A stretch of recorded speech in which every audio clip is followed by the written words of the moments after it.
So many years ago, when my niece and my nephew were young, they were going through a phase where everything had to be fair.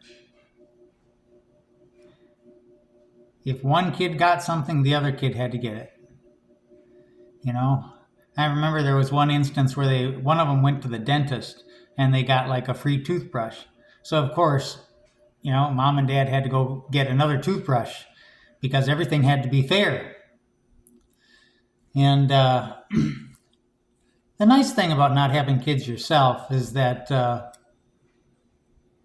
you're free to tell everyone else how to raise theirs.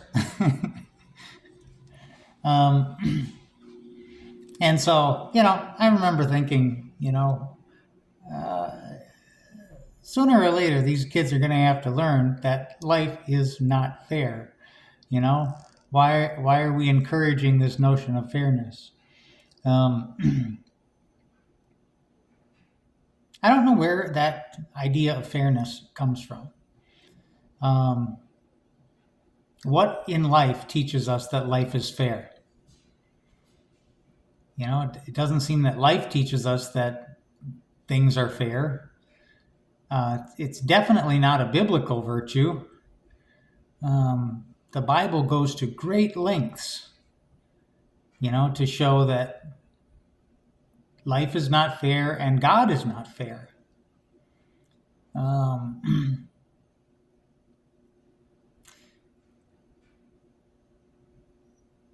Here's the thing, I think, fairness is about getting what you deserve. It's about entitlement.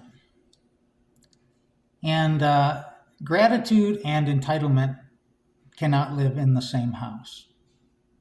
You can't be grateful for anything that you feel you are owed. It's as simple as that.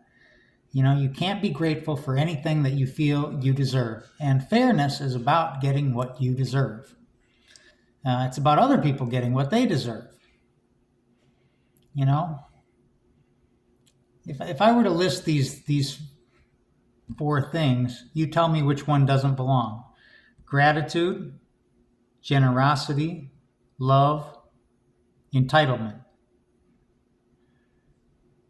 If you picked entitlement, I think you're right. The other three feed off of one another. Gratitude is the foundation for love. Love is the foundation for generosity. Gratitude is the mother of all virtues. And so, if you live a life where you're expecting everything to be fair,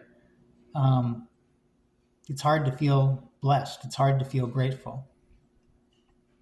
So I think that's today's reading is it's about the prodigal son.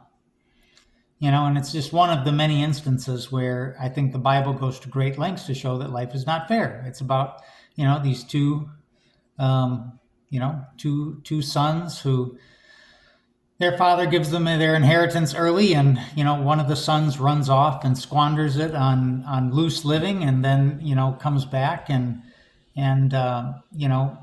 wants to be at least treated as a servant or a hired hand, and yet his father welcomes him back as a son. He runs out to meet him, in fact. And the oldest son, when he hears that the father is throwing a big lavish party for the son that has come back, he doesn't want to have any part of it. He doesn't want to go in the house. He kind of crosses his arms and stands outside, and the father goes out to talk with him, to meet him, and explain, that they need to be grateful because the youngest son has returned. So I think this story is about fairness and gratitude. And I also think it's about the difference between forgiveness and reconciliation.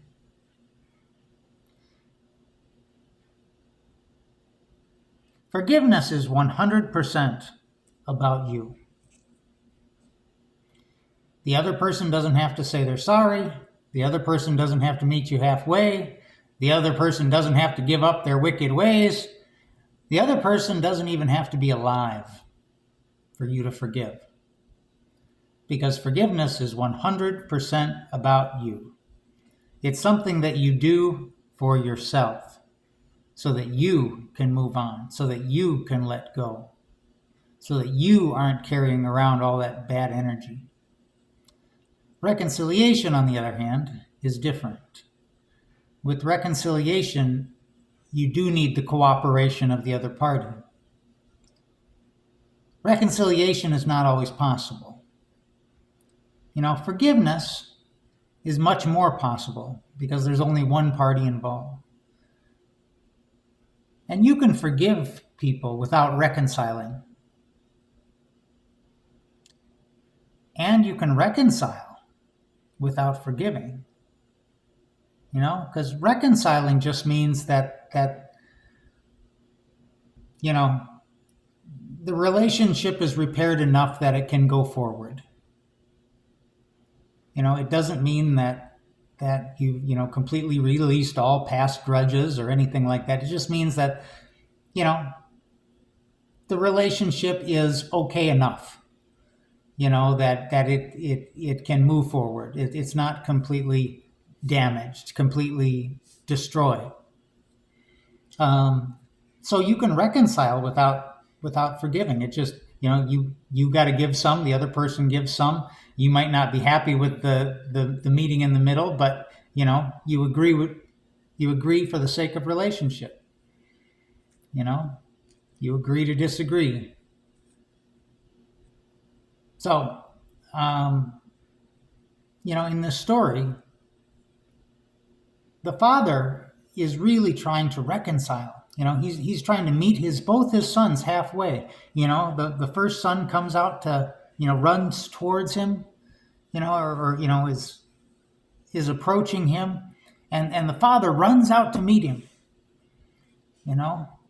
He doesn't even have to beg. He runs out and he meets him where he's at. And he does the same with the older son too. When the older son is stubborn and he won't go into the party to celebrate the return of the younger son, the father leaves the party and he goes out and he makes the effort to meet the older son where he is, standing in his stubbornness outside the party to talk with him. And so the father is really attempting to reconcile.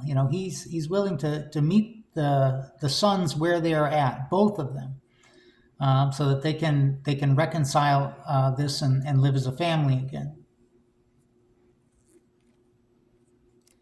So those are kind of my thoughts on the story of the prodigal son this day.